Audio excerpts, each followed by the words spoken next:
കേരളത്തിലേക്ക് MDMA കടത്തുന്നവരിൽ പ്രധാനിയായ Nigerian സ്വദേശി deo ലെയണിനെ തിരുവനന്തപുരത്ത് എത്തിച്ചു. തിരുവനന്തപുരം സിറ്റി ഡാൻസ് ഓഫ് സംഘമാണ് ബംഗളൂരുവിൽ നിന്ന് പ്രതിയെ പിടികൂടിയത്. സിജോ വി ജോൺ ചേരുന്നു. സിജോ വിവരൻ.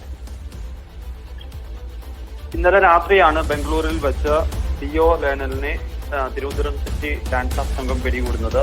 തുടർന്ന് അവിടുന്ന് കോടതിയിൽ ഹാജരാക്കിയിരുന്നു. അതിനുശേഷമാണ് റോഡ് മാർഗം തിരുവനന്തപുരത്ത് എത്തിയത്. അല്പസമയം മുമ്പ് തിരുവനന്തപുരം ഇവിടെ സ്റ്റേഷനിൽ എത്തിച്ചിട്ടുണ്ട്, മഞ്ചേരി സ്റ്റേഷനിൽ എത്തിച്ചിട്ടുണ്ട്. ഈ അല്പസമയം തന്നെ കോടതിയിൽ ഹാജരാക്കും. അതിനുശേഷം പിന്നീട് കസ്റ്റഡിയിലെടുത്ത് വിശദമായി ചോദ്യം ചെയ്യാൻ തന്നെയാണ് തീരുമാനം. എന്തായാലും ഈ ഡാൻസ് ഓഫ് സംഘം പറഞ്ഞതനുസരിച്ച് കേരളത്തിലേക്ക് MDMA എത്തിക്കുന്നതിൽ പ്രധാനിയായിട്ടുള്ള ആളാണ് ഡിയോ.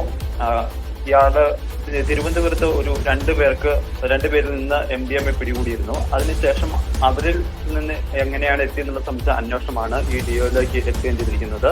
ഇയാളുടെ അക്കൗണ്ട് വിവരങ്ങൾ ഫോണിൽ ഗൂഗിൾ പേ പരിശോധിക്കുമ്പോൾ ദിവസവും 1 ലക്ഷത്തിലധികം രൂപ ഇയാളുടെ അക്കൗണ്ടിലോട്ട് എത്തിയതാണ് കിട്ടിയിരിക്കുന്ന വിവരം.